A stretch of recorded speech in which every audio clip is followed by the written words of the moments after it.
నమస్తే, welcome to Telugu popular TV. నేను సౌజన్య. కృష్ణా జలాలకు సంబంధించి ఇటు రెండు తెలుగు రాష్ట్రాల్లో, తెలంగాణలో అలాగే ఆంధ్రప్రదేశ్లో కూడా చాలా వాడివేడిగా చర్చలు జరుగుతూనే ఉన్నాయి.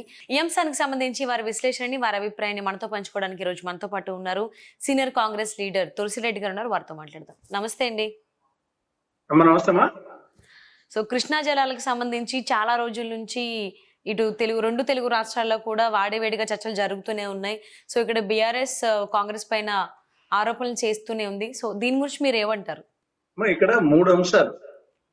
ఒకటి కృష్ణా జలాల పంపకం, ఆ రాష్ట్రము ఈ రాష్ట్రం మధ్య. రెండవది Palamuru Rangareddy lift irrigation scheme. మూడవది రాయలసీమ లిఫ్ట్ ఇరిగేషన్ స్కీమ్. ఒకటి ఇక్కడ, ఒకటి ఎక్కడ, ఓవరాల్ గా నీటి కేటాయింపు. ఇక్కడ నీటి కేటాయింపులకు సంబంధించి ఇది ప్రభుత్వాలు చేయవు. నీటి కేటాయింపు, నదీ జలాల అంతర్రాష్ట్ర నదీ జలాల కేటాయింపులు ట్రిబ్యునల్స్ చేస్తాయి. బచావత్ ట్రిబ్యునల్ కృష్ణానదికి సంబంధించి ఒక తీర్పు ఇచ్చింది, ఒక అవార్డు ఇచ్చింది. కృష్ణానదిలో 75% విశ్వసనీయత ఆధారంగా, అంటే 175 సంవత్సరాల పాటు ఇంతకంటే ఎక్కువ వస్తాయి, ఒక 20 సంవత్సరాల పాటు తక్కువ వస్తాయి అనే దాని ఆధారంగా కృష్ణా నదిలో 2130 టీఎంసీల నీరు ఉంటుంది సంవత్సరానికి నిర్ధారణకు వచ్చింది బచావత్ ట్రిబ్యునల్. 2130 టీఎంసీ. ఇది అంతర్రాష్ట్ర నది, మహారాష్ట్ర, కర్ణాటక, ఆంధ్రప్రదేశ్. కాబట్టి ఇది అప్పటికి తెలంగాణ, ఆంధ్ర విడిపోలేదు కాబట్టి ఉమ్మడి ఆంధ్రప్రదేశ్ లో ఉన్నప్పుడు ఈ మూడు రాష్ట్రాల మధ్య కేటాయించారు. మహారాష్ట్రకు 585 టీఎంసీలు, కర్ణాటకకు 734 టీఎంసీలు, ఉమ్మడి ఆంధ్రప్రదేశ్ కు 811 టీఎంసీలు బచావత్ ట్రిబ్యునల్ కేటాయించారు. ఇవి నికర జలాలు. కాబట్టి ఇందులో ఆంధ్రప్రదేశ్ కు 811 టీఎంసీ వచ్చాయి, ఉమ్మడి ఆంధ్రప్రదేశ్. ఇవి ప్రాజెక్టుల వారిగా కేటాయించడం జరిగింది. అప్పటికున్న ప్రాజెక్టును బేస్ చేసుకొని ప్రాజెక్టుల వారిగా కేటాయించినప్పుడు అవన్నీ మనం కూడుకుంటే ఆంధ్రప్రదేశ్ లో ఒక 512 టీఎంసీలు ఆంధ్రప్రదేశ్ లో ఉండే ప్రాజెక్టులకు, తెలంగాణలో ఉండే ప్రాజెక్టుకు 299 టీఎంసీలు వస్తున్నాయి. ఇది ప్రభుత్వాలు కేటాయించింది కాదు, ట్రిబ్యునల్. యాక్చువల్ గా అప్పుడు కాంగ్రెస్ ప్రభుత్వం ఉన్నప్పటికీ వెంగళరావు గారు ముఖ్యమంత్రి. వెంగళరావు గారు వచ్చేసి తెలంగాణకు చెందినటువంటి వాడే, అయినా వాళ్ళకి సంబంధం ఉండదు. ఇది ట్రిబ్యునల్స్. బట్ ఇప్పుడు ప్రాజెక్టుల వారుగా కేటాయించారు. అందులో కూడా తెలంగాణకు సంబంధించి నాగార్జున సాగర్ ఎడమ కాలువకు 99.75 టీఎంసీలు, జూరాలకు 17.84 టీఎంసీలు, కోయిల్ సాగర్ కు 3.90 టీఎంసీలు, రాజోలి డైవర్షన్ స్కీమ్ కు 15.90, భీమాకు 20 టీఎంసీలు. ఇవి నికర జలాలు కేటాయించారు తెలంగాణ ప్రాజెక్టు సంబంధించి. అలాగే ఆంధ్రప్రదేశ్ లో Sagar, Krishna delta, KC canal, low level canal, high level canal ఎస్ఆర్బిసికి ఇక్కడ కేటాయించారు. కాబట్టి ఇప్పుడు తెలంగాణ గవర్నమెంట్, ఇప్పుడు టిఆర్ఎస్ కేసీఆర్ గవర్నమెంట్ అడిగింది ఏమంటే, మాకు 811 టీఎంసీలో ఆంధ్రప్రదేశ్ కు 512 టీఎంసీలు అయినాయి, మాకు 299 టీఎంసీ వచ్చాయి. కానీ మాకు కృష్ణానది పరివాహక ప్రాంతం తెలంగాణలో ఎక్కువగా ఉంది కాబట్టి మాకు ఎక్కువ నీళ్లు కేటాయించాలా, కానీ ఆంధ్రప్రదేశ్ ఎక్కువ కేటాయించారు అనే కారణం చేత ఆయన పదే పదే మాకు నీళ్ల విషయంలో అన్యాయం జరిగింది అని చెప్పడం జరిగింది. కానీ ఇక్కడ మనం అర్థం చేసుకోవాల్సింది, ఇది ప్రభుత్వాలు కేటాయించింది కాదు, ట్రిబ్యునల్స్. ట్రిబ్యునల్ వచ్చేసి ప్రపంచవ్యాప్తంగా అప్పటికున్నటువంటి ఎగ్జిస్టింగ్ ప్రాజెక్టును వాటిని దృష్టిలో పెట్టుకొని వాటికి కేటాయిస్తూ మిగిలిన వాటిని మిగతా రాష్ట్రాలకి కేటాయిస్తూ వస్తారు. అంటే అప్పటికి బచావత్ ట్రిబ్యునల్ ఉన్నప్పటికీ ఎగ్జిస్టింగ్ ప్రాజెక్ట్స్ యొక్క కృష్ణా డెల్టా ఇప్పుడు ఎలాగంటూ ఉంది కాబట్టి అందుకోసం ఒక కృష్ణా డెల్టాకి 181.20 టీఎంసీలు కేటాయించడం జరిగింది. ఈయనేమంటున్నాడు, పరివాహక ప్రాంతం వైజ్ గా కేటాయించాలి, మా ఎక్కువ నీరు మా తెలంగాణ రాష్ట్రంతో వస్తుంది అనేది. అదే కారణం అయితే మహారాష్ట్ర, కర్ణాటక అన్నా ఎక్కువ ఉంది. మన ఉమ్మడి ఆంధ్రప్రదేశ్ కు అంటే మహారాష్ట్ర, కర్ణాటకలో పరివాహక ప్రాంతం మరీ ఎక్కువగా ఉంది. కానీ వాళ్ళకి మరి కేటాయించులు వాళ్ళకి తక్కువ వచ్చినాయి. మహారాష్ట్రకు 585 టీఎంసీలే, కర్ణాటకకు 734 టీఎంసీలు, మనకు 811 టీఎంసీలు. కానీ పరివాహక ప్రాంతం ప్రకారం అయితే మనకు 400, 500 వస్తాయి, 811 రావు. కాబట్టి ఇది అందులో ఒకసారి కేటాయించిన తర్వాత దాన్ని కేటాయించి తగ్గించడానికి ఆస్కారం లేకుండా బచావతి ట్రిబ్యునల్లోనే అవార్డులోనే ఉంది, తర్వాత విభజన చట్టంలో ఉంది. ఇది కేసీఆర్ కి తెలుసు. అయినప్పటికీ సరే పదే పదే రైజ్ చేస్తున్నారు. దాని మీద బ్రిజేష్ కుమార్ ట్రిబ్యునల్ పరిశీలించమని వేసింది. ఇది పరిశీలిస్తాము. ఇది యాక్చువల్ గా నీటి కేటాయింపులకు సంబంధించి ఇక్కడ అన్యాయం చేసింది వచ్చేసి ఎవరో ఇక్కడ అన్యాయం ఏం జరగలేదు. వచ్చేసేది బ్రిజేష్ కుమార్ బచావ్ ట్రిబ్యునల్ కేటాయించింది. అది ఒక అంశం. ఇక రెండవ అంశం ఇప్పుడు రాయలసీమ లిఫ్ట్ ఇరిగేషన్. ఇక్కడేమో రాయలసీమ లిఫ్ట్ ఇరిగేషన్, అక్కడేమో పాలమూరు రంగారెడ్డి లిఫ్ట్ ఇరిగేషన్. ఈ రెండు కాంట్రవర్షియల్ గా ఉండే సబ్జెక్ట్. ఇప్పుడు ఏమిటి రాయలసీమ లిఫ్ట్ ఇరిగేషన్? ముందు రాయలసీమ లిఫ్ట్ ఇరిగేషన్ అంటే అందరూ అంటున్నారు ఏమిటి రాయలసీమ లిఫ్ట్ ఇరిగేషన్ అంటే, కృష్ణా జలాలను శ్రీశైలం రిజర్వాయర్ నుండి 797 అడుగుల ఎత్తు నుండి సంగమేశ్వర వద్ద నుండి లిఫ్ట్ ద్వారా రోజుకు 3 టీఎంసీలను SRMC Srisailam right main canal అంటే పోతిరెడ్డిపాడు బంకచెర్ల మధ్యలో ఉండే కాలువలోకి లిఫ్ట్ ద్వారా సంగమేశ్వర వద్ద నుండి లిఫ్ట్ ద్వారా ఆ కాలువలో వచ్చేసి రోజుకు 3 టీఎంసీలు పోసే స్కీమ్, ఇది పోసే ప్రాజెక్ట్. ఇది ఎప్పుడు జగన్మోహన్ రెడ్డి పీరియడ్ లో 2020 మే 5న అడ్మినిస్ట్రేటివ్ శాంక్షన్ ఇచ్చారు. 2020 మే 5న 3,378 కోట్ల రూపాయల అంచనాతో దానికి అడ్మినిస్ట్రేటివ్ శాంక్షన్ ఇచ్చారు. ఈ లోపల కొంత వర్క్ ఒక గొయ్యను తవ్వుతున్నారు అక్కడ నీళ్లు ముందు పట్టేదానికి. ఈ లోపల మహబూబ్నగర్ జిల్లాకు చెందిన గవినోళ్ళ శ్రీనివాస్ అనే అతను కోర్టులో పిటిషన్ వేశాడు.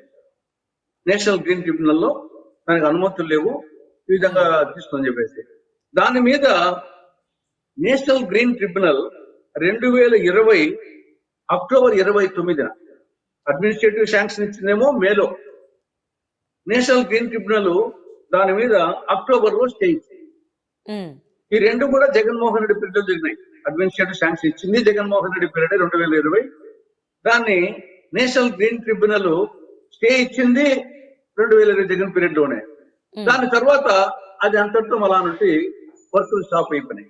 ప్రస్తుతం వచ్చేసి రాయలసీమ లిఫ్ట్ ఇరిగేషన్ స్టేలో ఉంది. ఎప్పుడు 2020 నుండి 2024 నుండి జగన్మోహన్ రెడ్డి ఉన్నాడు. ఆయన మళ్ళీ దాని నుంచి పట్టించుకోలేదు. గత 18 నెలలుగా కూటమి ప్రభుత్వం చంద్రబాబు ప్రభుత్వం ఉంది, వాళ్ళు పట్టించుకోలేదు. అది స్టే మీద కొనసాగుతానే ఉంది పరిస్థితి. ఇక్కడ ఈ రాయలసీమ లిఫ్ట్ ఇరిగేషన్ సంబంధించి అనుమతులు లేవు. నేషనల్ గ్రీన్ ట్రిబ్యునల్ పర్మిషన్ ఇవ్వలేదు, స్టే ఇచ్చింది. దీనికి సెంట్రల్ వాటర్ కమిషన్ దానికి అప్రైజల్ రికమెండేషన్ లేదు. Krishna river management board appraisal recommendation లేదు. అపెక్స్ కౌన్సిల్ అప్రూవల్ లేదు. విభజన చట్టం ప్రకారము ఏ కొత్త ప్రాజెక్టు కట్టాలన్నా కానీ ఇవి 4 కావాలి. ముందు వచ్చేసి CWC clearance, Krishna river management board clearance, apex council approval కావాలి. ఇక్కడ నేషనల్ గ్రీన్ ట్రిబ్యునల్ మిగతా కొన్ని ఉన్నాయి. కాబట్టి దీనికి ఏమీ లేవు కాబట్టి స్టేలో ఉంది. ఇది పరిస్థితి. ఇప్పుడు మన రేవంత్ రెడ్డి గారు అసెంబ్లీలో చెప్పింది ఏమంటే, నేను చంద్రబాబు నాయుడు గారితో మాట్లాడి ఆ రాయలసీమ లిఫ్ట్ ఇరిగేషన్ ప్రాజెక్టును కొనసాగించకుండా నేను దాన్ని నివారించాను. ఆ విధంగా నేను వచ్చేసి తెలంగాణకు న్యాయం చేశాను. ఇది కేసీఆర్ ఉన్నప్పుడే జగన్మోహన్ రెడ్డి ప్రాజెక్టు చేపట్టాడు, నేను వచ్చిన తర్వాత చంద్రబాబు నాయుడు గారితో చెప్పి దాన్ని స్టాప్ చేయించాను అనే యాంగిల్లో ఆయన మాట్లాడినాడు. సరే, ఇక్కడ మరి చంద్రబాబు నాయుడుతో ఆయన మాట్లాడా లేదనేది మనకు తెలియదు. అది చంద్రబాబు నాయుడే చెప్పాలి. కానీ జరిగింది ఏమంటే, దీన్ని యాక్చువల్ గా దీన్ని రైజ్ చేసింది గవినోళ్ళ శ్రీనివాస్ అనే ఒక మహబూబ్నగర్ జిల్లాకు చెందినటువంటి ఒక వ్యక్తి. ఆయన కోర్టుకు పోయింది నేషనల్ గ్రీన్ ట్రిబ్యునల్. దాని మీద నేషనల్ గ్రీన్ ట్రిబ్యునల్ స్టే ఇచ్చింది. అది ఇప్పుడు సాగుతా ఉంది. కాబట్టి జరిగిందేమో ఈ రెండు కూడా జగన్ పీరియడ్ లోనే 2020లోనే అడ్మినిస్ట్రేటివ్ శాంక్షన్ ఇచ్చింది. 2020 పర్మిషన్ రావడం విత్ ఇన్ మంత్స్ లోనే మళ్ళీ స్టే రావడం కూడా జరిగింది జగన్మోహన్ రెడ్డి అయ్యా. 4 నెలలకే. కాబట్టి అసలు అంత పర్మిషన్స్ లేకుండా అసలు ప్రాజెక్ట్ ఎలా స్టార్ట్ చేశారు అనేది అంటే అసలు దానికి సమాధానం వాళ్ళే చెప్పాలంటారా? అది ఇప్పుడు జరిగింది ఏమంటే 700 కోట్ల రూపాయలు ఖర్చు పెట్టి, ఎవరు ఇది వచ్చేసి ప్రజల సొమ్ము కదమ్మా.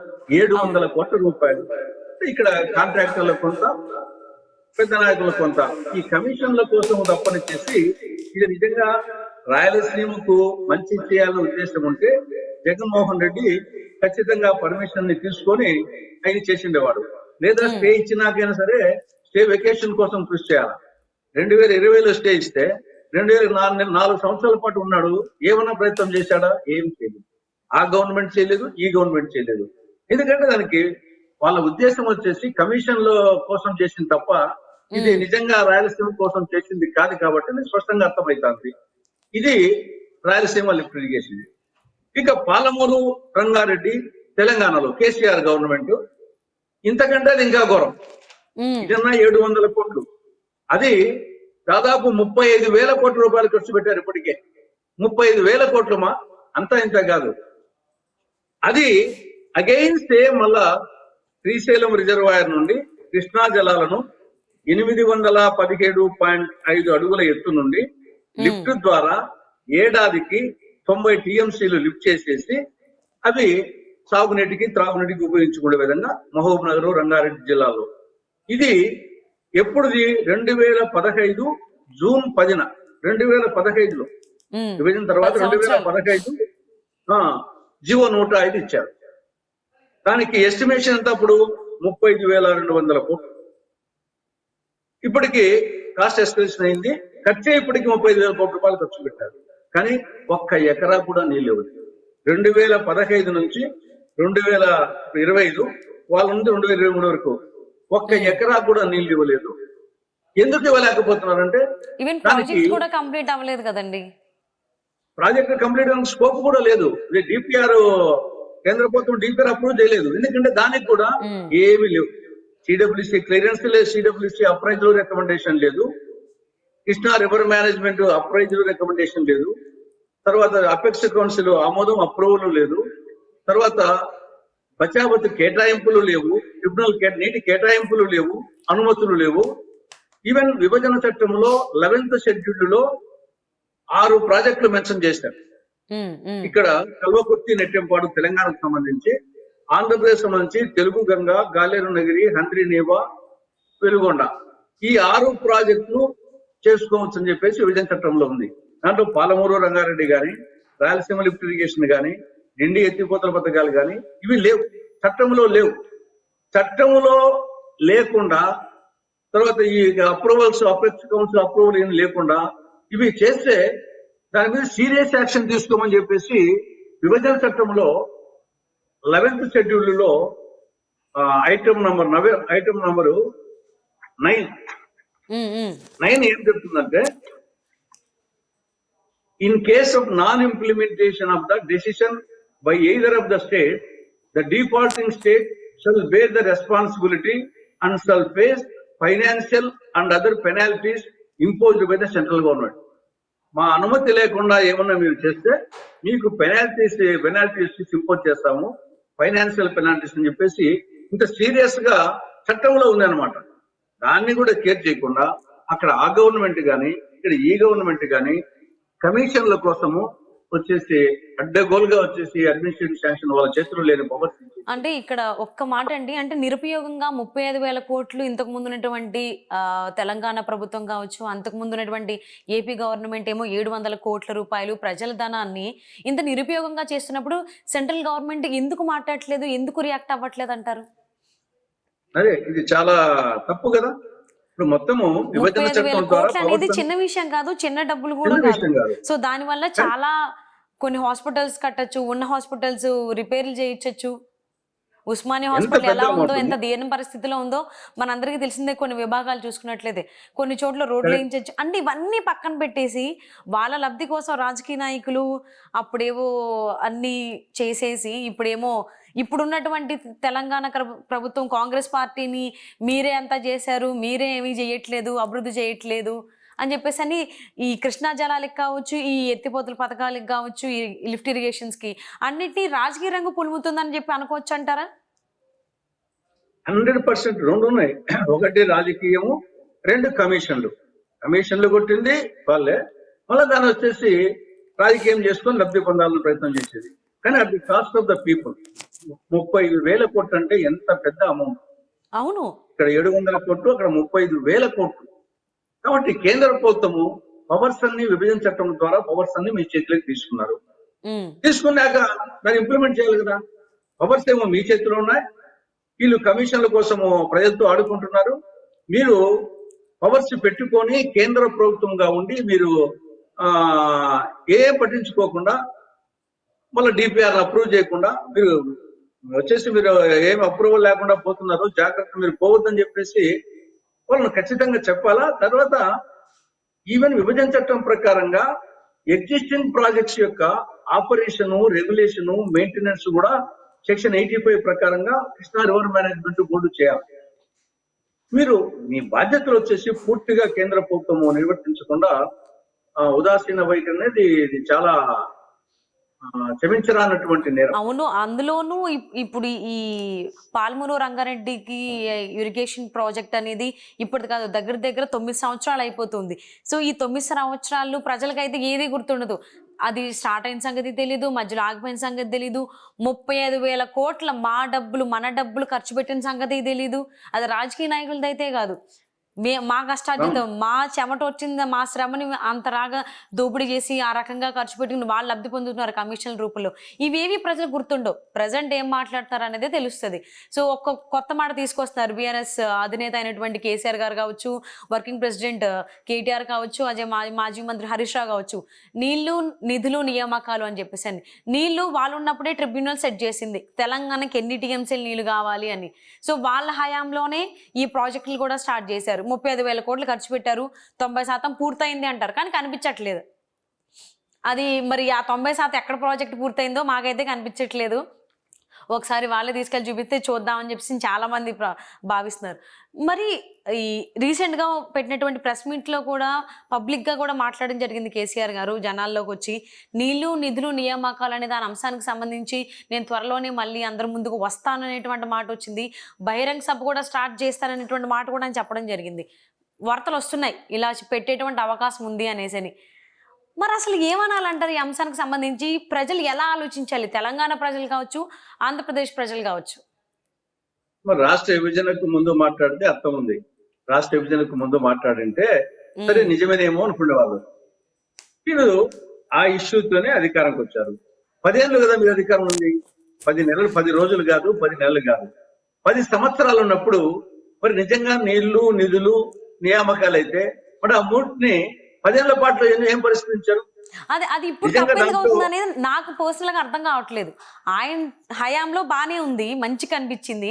ఇప్పుడు కాంగ్రెస్ ప్రభుత్వం వచ్చిన తర్వాత తప్పెందుకు అవుతుంది? కేవలం రాజకీయం కోసం అంతే. రాజకీయం కోసంగా మొత్తం. అప్పుడేమో కమిషన్లు, రాజకీయము. ఇప్పుడు పూర్తిగా వచ్చేసి అపోజిషన్ పార్టీ మీద రాజకీయ విమర్శలు. సో అలాగే రీసెంట్గానే చంద్రబాబు నాయుడు గారు కూడా ఏపీ ముఖ్యమంత్రి చెప్పడం జరిగింది, కొద్ది రోజుల్లోనే అన్ని ప్రూఫ్స్ తీసుకుని మీకు అన్ని నేను చూపిస్తాను, మాట్లాడతాను అని అన్నారు. ఈవెన్ రేవంత్ రెడ్డి గారు కూడా మాట్లాడారు. సో దీని గురించి మేము చర్చిస్తున్నాము అన్నట్టుగా. అండ్ తెలంగాణ ఉప ముఖ్యమంత్రి పవన్ కళ్యాణ్ గారు మాత్రం దీని మీద స్పందించలేదు, కృష్ణా జలాలకు సంబంధించి. అంటే ఆయనకి ఎందుకు అన్నట్టు పక్కన ఉన్నారంటారా? అసలు ఏమనుకోవాలంటారు? ఎందుకు స్పందించట్లేదు? అంటే ఆయన జనరల్ గా అన్ని విషయాల మీద స్పందించడు. చూస్తున్నాం కదా, వచ్చేసి ఆయనకు ఇంట్రెస్టింగ్ సబ్జెక్ట్ మీద ఆల్రెడీ వచ్చేసి ముఖ్యమంత్రి చంద్రబాబు నాయుడు గారు స్పందిస్తున్నారు కాబట్టి బహుశా ఆయన ఆ కోణంలో స్పందించకపోవచ్చు. జనరల్ గా ప్రతి ఇష్యూ మీద స్పందించడం.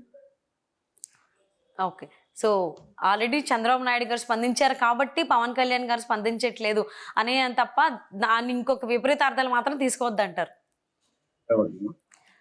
అంటే ఒక సీనియర్ నాయకులుగా, అంటే పార్టీలకి అతీతంగా పక్కన పెట్టేసి అసలు ప్రజలు ఈ కృష్ణా జలాలకు సంబంధించి కావచ్చు, ఈ ఇరిగేషన్ ప్రాజెక్ట్స్కి సంబంధించి కావచ్చు ఎలా ఆలోచించాలి అంటారు? అంటే లాజిక్ మిస్ అయిపోతున్నారేమో ప్రజలు అని అనిపిస్తుంది నాకు. దీని గురించి మీరు ఏమంటారు? ఆల్రెడీ మనకు కృష్ణా నదికి సంబంధించి అనేక ప్రాజెక్టులు తెలంగాణలో ఉన్నాయి, ఆంధ్రప్రదేశ్ లో ఉన్నాయి. ముందు వాటిని కంప్లీట్ చేసుకుంటే అటు రిజర్వాయర్స్, ఇటు మెయిన్ కాలువలు, పంట కాలువలు, ఇవి ముందు ఉన్నదాన్ని వచ్చేసి దాని తెలంగాణకు సంబంధించి సాగర్ ఎడమ కాలువ 99.75 టీఎంసీలు, అక్కడ ఏదైనా కాలువలు కానీ గిలువలు కానీ ఉంటే దానికి ఆధునీకరణ చేసుకోవడం. జూరాల 17.84 టీఎంసీలు, దాన్ని కంప్లీట్ చేసుకోండి. అంటే Koil Sagar 3.90, RDS Rajoli diversion scheme 15.90, Bhima 20 టీఎంసీలు, కల్వకుర్తి 25 టీఎంసీలు, ఎస్ఎల్బిసి 30 టీఎంసీలు, నెట్టింపాడు 20 టీఎంసీలు. ముందు ఈ ప్రాజెక్టులన్నీ అనేక సంవత్సరాలుగా పెండింగ్ లో ఉన్నాయి. ఇంకా ఒక్కటి కూడా దీంట్లో పూర్తి కాలేదు. దాని మీద కాన్సన్ట్రేట్ చేయండి. దానికి అనుమతులు ఉన్నాయి, కేటాయింపులు ఉన్నాయి, అన్ని ఉన్నాయి. తర్వాత అదే విధంగా ఆంధ్రప్రదేశ్ కూడా ఇప్పుడు తెలుగంగ ప్రాజెక్ట్ ఉంది. 1983లో ఇందిరాగాంధీ గారు, ఎంజి రామచంద్ర గారు, ఎన్టీ రామారావు గారు కలిసి కడపలో వచ్చి దాన్ని శంకుస్థాపన చేశారు 1983లో. ఎన్నాళ్ళైంది ఇప్పుడు?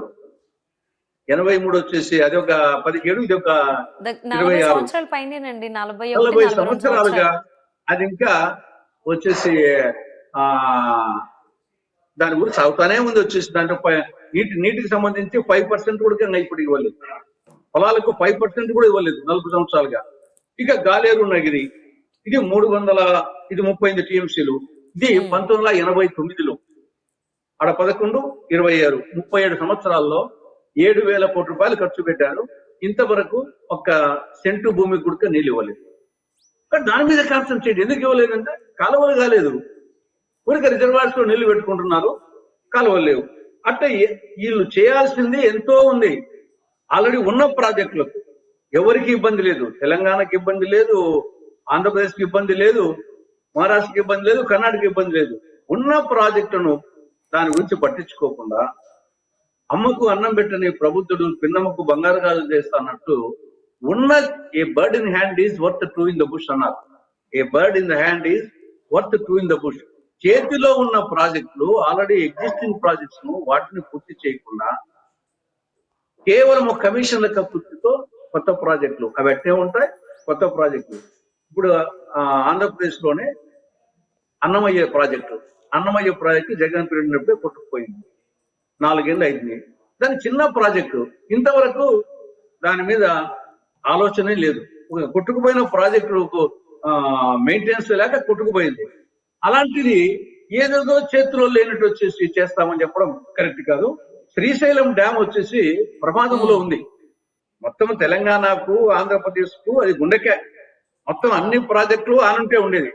అటువంటి శ్రీశైలం ప్రాజెక్టు 2009లో వచ్చినటువంటి జల ప్రళయానికి, ఆ వరదలకు, ఆ ప్లంచి పూలు అవన్నీ వచ్చేసి గొయ్యి ఏర్పడినాయి. వచ్చేసి అది నిపుణులు వచ్చేసి ముందు దాన్ని రిపేర్ చేసుకుని అంటే శ్రీశైలం డ్యామే కొట్టుకుపోతే మొత్తము అనే నిపుణులు హెచ్చరిస్తా ఉంటే దాని గురించి పట్టించుకోరు.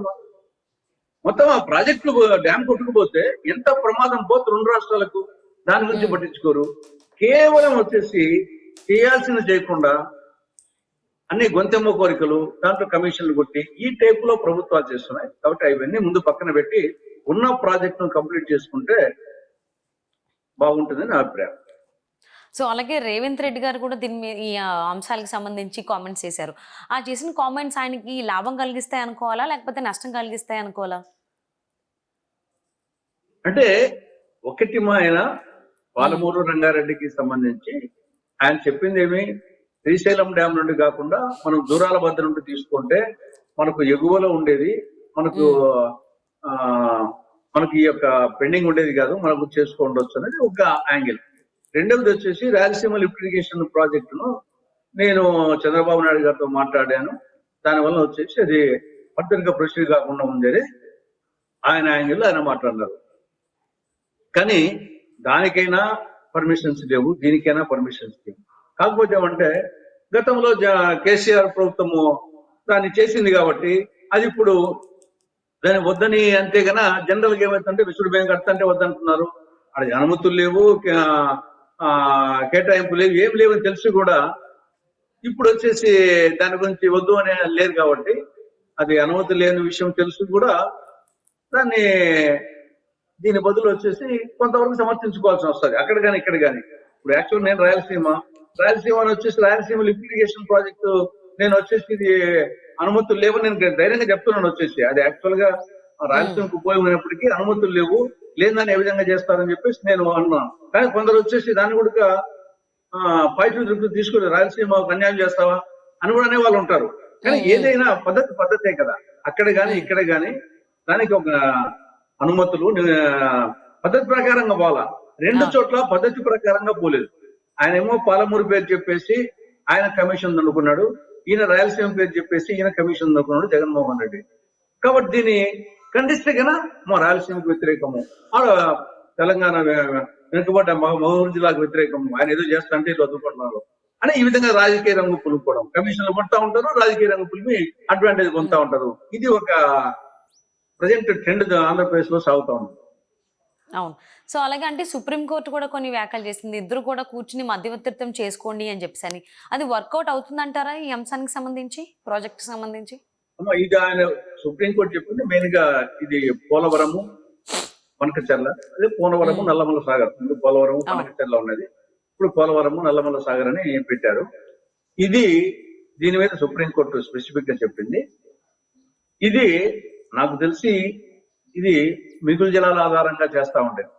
మిగులు జలాలు వచ్చేసి పైన అన్ని తెలంగాణతో దాటుకొని కిందికి వచ్చిన తర్వాత ఆ నీళ్లు సముద్రంలో కలవాలా, లేకుంటే వచ్చేసి ఆంధ్రప్రదేశ్ లో వాడుకోవచ్చు. అది మిగులు జలాలు.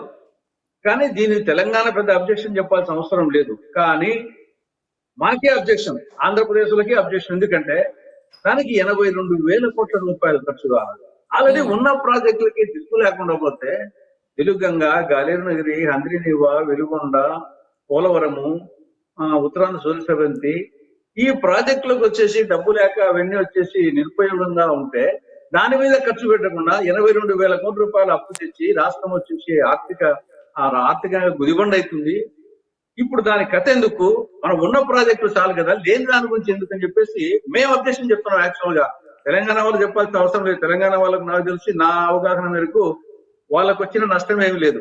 కింద నీళ్లు సముద్రంలో కలుస్తాయి, లేకుంటే ఆంధ్రాన్న వాడుకుంటుంది. అవేమి కింద నుండి పైకి ఏమి రావు. కానీ ఇది ఆర్థికంగా గుదిబండ అవుతుంది ఆంధ్రప్రదేశ్ కు. మరో కాళేశ్వరం అవుతుంది. తెలంగాణకు కాళేశ్వరం ఏ విధంగా గుదిబండ అయిందో, ఈ యొక్క పోలవరము, నల్లమల సాగర్ గాని, పోలవరము, బనకచర్ల గాని ఆంధ్రప్రదేశ్ కు గుదిబండ అవుతుంది. రాష్ట్రానికి తీవ్రంగా ఆర్థిక నష్టం కలిగిస్తుంది. మా అబ్జెక్షన్.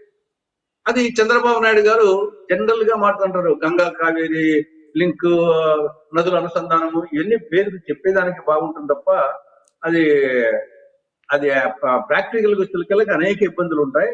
డబ్బు కావాలి. ఊరికి చెప్పేదానికి ఏమి ధర్మం రక్షతి రక్షతి, వృక్షో రక్షతి రక్షతి అని చెప్పి ధర్మం అని చెప్తా ఉంటాం. చెప్పడం వేరు, ఆచరించడం వేరు.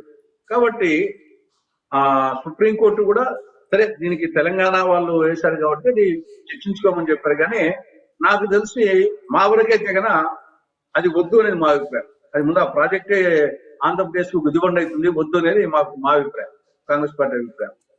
సో, ఏదేమైనా గానీ అటు 2 తెలుగు రాష్ట్రాల ప్రజలు కూడా కొంచెం ఆలోచించాలి.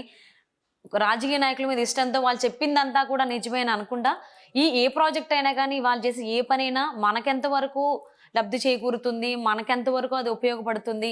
ఎందుకంటే ఖర్చు పెట్టేది ప్రజల డబ్బే కాబట్టి, ఆ విధంగా ఆలోచిస్తారని ఆశిద్దామండి. థాంక్ యూ సో మచ్ అండి. థ్యాంక్ యూ అమ్మా. నమస్తే అమ్మా.